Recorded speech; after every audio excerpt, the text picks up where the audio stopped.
Hi, I am Julia Marie and I will be discussing culture. But before I start, I have a very small activity that I want you to answer correctly. Okay? Before I start my main discussion, I have a very short video that I want to show you. Sit, relax, and listen. Thank you. What is culture? Of course, it involves national, regional, provincial, and community identities. It creates artifacts we can experience, like language, art, fashion, food, stories, and literature. But it is much more than that. Culture gives us our framing for the way we see and experience the world. It dictates meaning into things like our gestures, facial expressions, body language, and personal space. It creates a connotation behind tones of voice, volumes of speech, and our experience and emotion of colors. But yet it is also deeper than that. It defines our concepts, like, what does it look like to be respectful or polite? How to be a good friend, a good student, or how a teacher should teach? What form of leader would I follow, and for that matter, what kind of follower should I be, or should I follow at all? Culture defines how late is too late and what reasons are good enough reasons. How do you build trust? What roles in life do parents and their children play, and at what age does what sort of responsibility set in? And yet culture goes deeper. It helps us to shape our versions of right and wrong. It creates our biases for and against. It builds our expectations around what should and shouldn't happen in any given context. It is often the answer to many of the human condition's why questions. In short, culture underpins everything we experience in life. No two people experience culture in exactly the same way their whole life. Culture is fluid. The more we interact with people from other cultural settings, the more our own fluid definition of our culture shifts, hardens, adopts, and/or rejects. What is culture? Culture is a term that refers to a large and diverse set and intangible aspect of social life. According to sociologists, culture consists of values, beliefs, system of language, communication, and the practices of the people that share in common.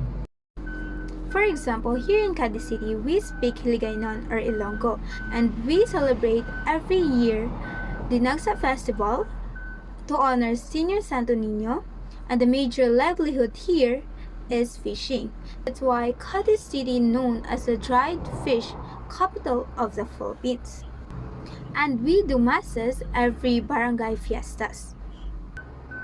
We also celebrate Christmas because Christmas is also part of our culture.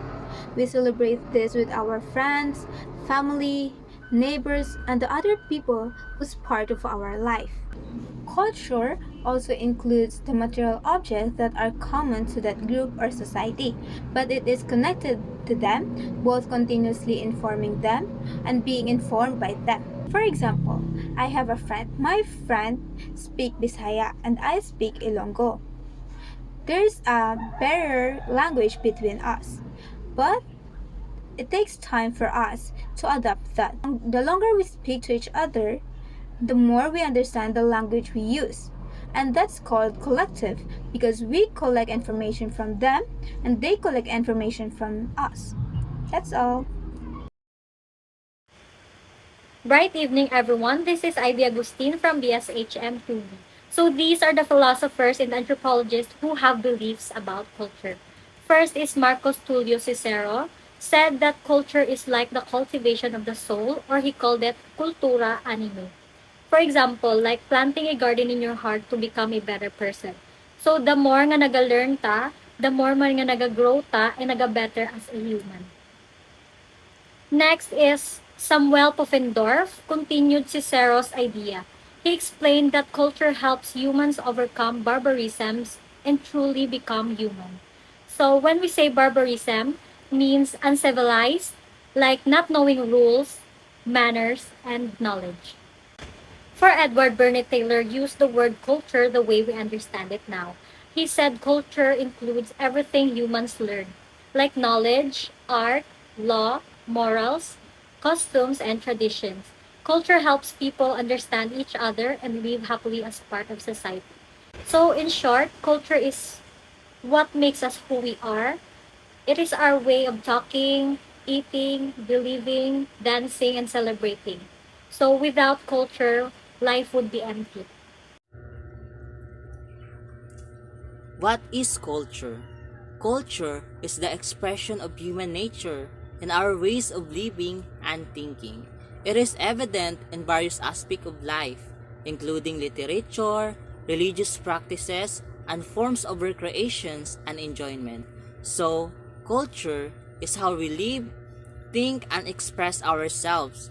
It's seen in our daily lives, like in books, worship, and how we have fun. So, culture, basically, the way of life or the way of living. So, there are two main types of culture.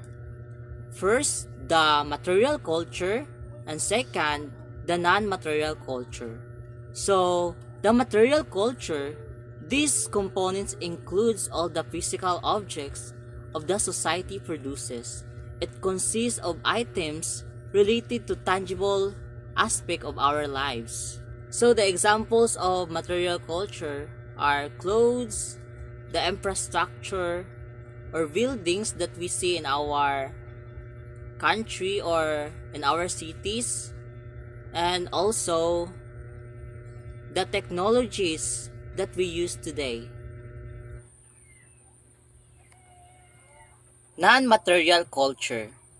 This is the component refers to the intangible creation of a society. It consists of ideas, thoughts, beliefs, and values. So these are the examples of non-material culture. So values, beliefs about what is important, right and wrong such as respect for elders or individuals' freedom. Number two, norms, unwritten rules that govern behavior such as shaking hands when greeting someone or respecting personal space. 3. Language. It is verbal and nonverbal communication, including dialects, idioms, and also body language. So let's proceed to culture diversity. So first, culture varies. Culture is not a universal constant. It differs significantly from one place to another.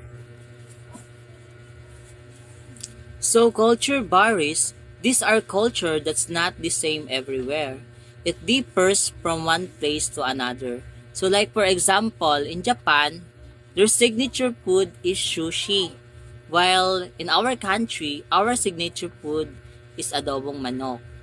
And when Japanese people showing respect to others, they often bow their head, while Filipinos saying po and opo when showing their respect to others.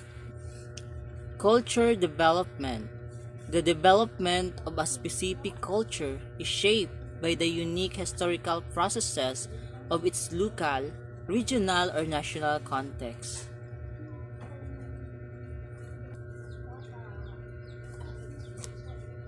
So culture development is a culture developed based on its own unique historical experiences. So like for example, the beliefs and practices nga ato na-adapt halin pa sa past colonization, specifically sa Spanish colonization, like ang religion ta nga Christian or Catholic. Halin sa una hasta karon nagpadayon ang Catholic nga religion, and the foods and our dialect na influence kita sa Spanish hasta subong ato na develop kag na adapt. Distinct cultural tradition. People of any country are defined by any of their own distinctive cultural traditions.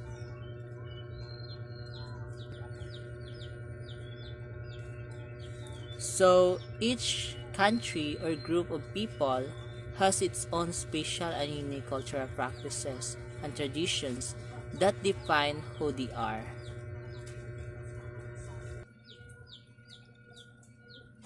Like for example, traditional clothing in Japan is kimono, and in the Philippines, introduction to Edward Burney Taylor. Who is Edward Burney Taylor?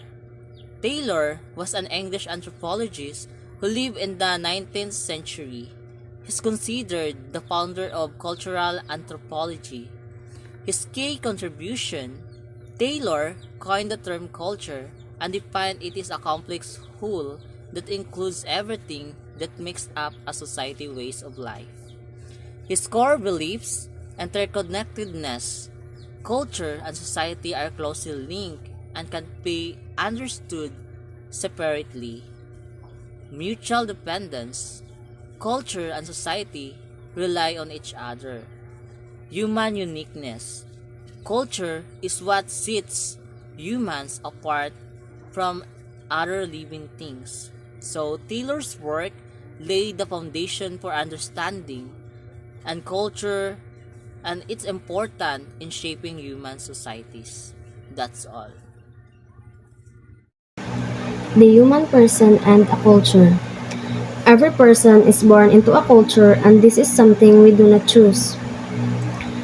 Culture influences our values, beliefs, and behavior. One example is the Aristotelic Thomistic tradition. This culture, rooted in Greco-Roman thought, has shaped people's moral lives. It teaches that there is God and that the world is guided by divine law and order. So the culture is one that influences our moral within the community, like beliefs and traditions. For example, respect for elders. But not all cultures see life in the same way. Each culture has its own idea about human direction and destiny. For example, the Greek culture introduced the idea of perfection. For them, perfection means something complete and without any lack. In numbers, it is 100%. In shapes, it is a full circle. A perfect thing has no missing parts. Other cultures, however, may think of perfection in a different way. They may believe that perfection can be found in change and creativity. Like clay, something can be reshaped or recreated, and each new form can still be considered perfect. This means every model or creation has its own kind of perfection, even if it looks different from the others. Good day, everyone. So, the assigned topic for me is all about culture shapes the moral agent. Means a person's sense of right and wrong. Their values and how they judge action are greatly influenced by the culture they grow up. Culture provides the rules, beliefs, and traditions that guide how individuals think, act, and make moral decisions. In other words, our moral are not just personal choices, they are shaped by societies we live in, what is accepts, rejects, rewards, or punishes. For example, one culture may see having multiple wives as normal, while another may see it as wrong. And also, passage explains the culture strongly shapes how people judge what is right and wrong. What may be considered normal or acceptable in one culture can be seen as immoral or even illegal another. For example, in some societies, sharing one's partner or gathering a neighbor corpse may not be viewed as wrong, while in others, these acts are seen as serious offense like adultery or stealing. It also shows that culture influence is powerful and long-lasting. Even highly educated people may act based on the cultural background, such as seeking revenge if their cultural values vengeance over forgiveness. This means the culture can be sometimes override what a person has learned through formal education or moral teachings. Hello everyone, my name is Clarence Ezekiel Ampagornais and I'm from Base HM2B. So my topic is all about cultural relativism. So, what is cultural relativism? First, relativism says what is true for you is true for you, and what is true for me is true for me.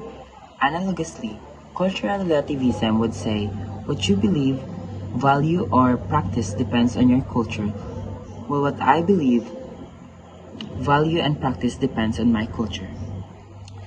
In other words, cultural relativism is the idea that persons' beliefs, values, and practices should be understood based on that person's own culture, rather than be judged against the criteria of another. Cultural relativism is the idea that a person's beliefs, values, and practices should be understood based on that person's own culture, not judged by the standard of another culture.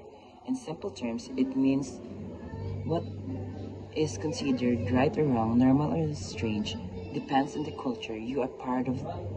Instead, saying one culture is better or more correct than culture.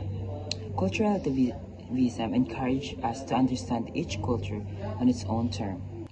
Example of cultural relativism based on gender rules in society. In many Middle Eastern countries, traditional gender rules are more strictly observed. Women may be expected to dress modestly, stay at home, or take on primarily caregiving roles, while men are often seen as the main providers and decision makers. These expectations are often shaped by cultural traditions and religious beliefs. Many Western societies emphasizes gender equality, where both men and women commonly share responsibilities at work. Women often hold leadership positions in business and politics. Cultural relativists would avoid judging one culture gender rules based on the standards or another. Instead, they would seek to understand why those rules exist in each culture and how they are influenced by history, religious, and social values. The goal is to understand, not to impose and culture's norms onto another. Next is Franz Boas. The concept of cultural relativism, as we know and use it in contemporary time, was established as an analytic tool by a German-American and anthropologist Franz Boas. In the early 20th century, in the study of geography, Boas first articulated the idea in 1887. Civilization is not something absolute, but is relative, and our ideas and conceptions are true only so far as our civilization goes. Franz Boas, a German-American anthropologist, is best known as the founder of cultural relativism, a key idea that transformed the society of culture and human society. His work challenged the ethnocentric views of his time, which often judged non-Western culture as inferior or primitive. A person believes, values, and practices should be understood based on the person's own culture, not judged against the standard of another culture. Boas believed that no culture inherently superior or more challenged than another.